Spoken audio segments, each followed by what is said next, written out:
ঠিক আছে? ঠিক আছে, এখন আমরা কোথায় বসাবো? এই খালি করে কি সংখ্যাটা বসাবো এটা আমরা কি করবো? নির্ণয় করবো। লক্ষ্য করো, এখানে 9 ভাগের 5 সমান 18 ভাগের কি খালি ঘর। এখন আমরা কি লিখবো? 12। এখন আমরা আর গুণ করতে পারি না? এই যে খালি ঘরের মান তো আমরা নির্ণয় করা কত বসাইতে হবে খালি করে। এখন কি করব? 9 দ্বারা এই খালি ঘরকে আমরা গুণ করব। হয় খালি ঘর আগে লিখবো নালে 9 আগে লিখবো। কি লিখবো আমরা? মনে করো খালি ঘরে লিখলাম, খালি ঘর গুণন 9। এরপরে কি n এর উপরেরটা অর্থাৎ লব আর এখানে কি হর। তাহলে 5 গুণন কত? 18। বুঝতে পারছো? নিয়মটা হচ্ছে আর গুণন যে আমরা করব কিভাবে করব? প্রথম ভগ্নাংশের লব গুণন কে দ্বিতীয় ভগ্নাংশের হর। এই যে প্রথম ভগ্নাংশের লব গুণন দ্বিতীয় ভগ্নাংশের হর রাখলাম আমরা এটাই। ঠিক আছে, আবার আরেকটা লিখব কি? প্রথম ভগ্নাংশের হর গুণন দ্বিতীয় ভগ্নাংশের লব। অর্থাৎ আমরা সরাসরি গুণ করি, প্রথম ভগ্নাংশের উপর একটা গুণন দ্বিতীয় ভগ্নাংশের নিচে একটা, আবার সমান সমান চিহ্নের পরে লিখি আমরা প্রথম ভগ্নাংশের নিচে একটা গুণন দ্বিতীয় ভগ্নাংশের। বুঝতে পারছো? আমরা যেভাবে বুঝি নাই, অর্থাৎ এটা দ্বারা এটাকে গুণ, এটা দ্বারা এটা। এখন আমরা একটা জিনিস খেয়াল করবো, যে জিনিসটার মান নির্ণয় করবো, যেমন খালি ঘরে কত বসাবো ওটাই আমরা কি করতাম? বের করতাম। এই জন্য আমরা খালি ঘরটা সবসময় সমান চিহ্নে পাবে রাখি। বুঝতে পারছো সবাই?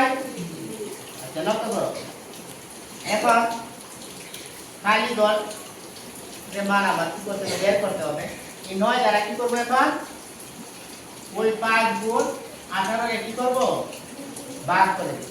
কারণ এখানে কি খালি ঘরের সাথে 9 গুণ অবস্থা আছে না? খালি ঘরটাই তো অজানা প্রতীক, ঠিক আছে? অর্থাৎ অজানা প্রতীকের সাথে 9 গুণ অবস্থা আছে। এখন এখানে অজানা সংখ্যাটা আমরা কি করবো? বের করবো। তাহলে 9 দ্বারা কি করবো? 5 গুণ 18 এর ভাগ করে দেব। এখন লক্ষ্য করো, এই যে 9 আর এখানে আছে 18। 9 দিয়ে 9 এর ভাগ করলে 9 গুণে 9, 9 দ্বারা 18 এর ভাগ করলে 9 কি গুণে 18। এখন নিচে আর কিছু আছে না, উপরে কি আছে? 5 আর 2।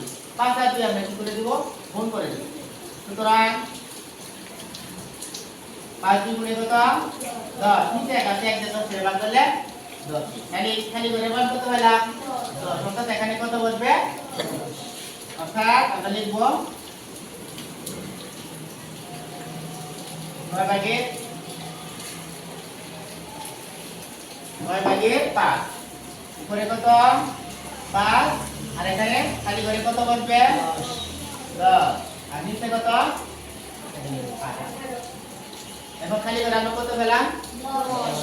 এখন লক্ষ্য করো, এটা তো আমরা কি একটু কাজ করে আমরা বের করলাম, ঠিক আছে? এখন আমরা সরাসরি যদি আমরা বের করতে পারতাম, কিন্তু এটা আমাদের জন্য কি হতো? কঠিন হয়ে যেত। এখন আমি শর্ট টেকনিক বুঝাই দিই কেমন হবে। এখন লক্ষ্য করো, এখানে হর 9, এখানে হর 8। 9 আর 18, তো 9 এর দ্বিগুণ 18। তাহলে এখানে কি 9 এর দ্বিগুণ হচ্ছে 18, তার মানে এখানে হবে 5 এর দ্বিগুণ। অর্থাৎ 5 এর 2 দ্বারা গুণ করলে 5 দ্বিগুণে 10। তোমরা প্রয়োজন বুঝে যদি এরকম ভাবে 10 তোমরা কি বুঝতে পারো, তাহলে উত্তরটা লিখলে উত্তর। এটা কোন ক্ষেত্রে? যখন এই যে তোমাদের সঠিক চিহ্ন আছে না, যদি এরকম বলে যে এরকম দিয়া বললো যে খালি করে কত বলবে, নিচে 4টা মান দেয় না, তখন তুমি যদি হিসাব করে বলে লাইবা, তাহলে আর এই অঙ্ক করা। কিন্তু এরকম অঙ্ক করা কখন করবা? যখন একটা ছোট অঙ্ক আসে 2 নাম্বার 3 নাম্বার 4 নাম্বারের জন্য, তখন বুঝতে পারছো সবাই? আশা করি সবাই বুঝতে পারছো? বারবার এরকম অঙ্ক মান বলতে আসলে বারবার কি বলো? আচ্ছা, ধন্যবাদ।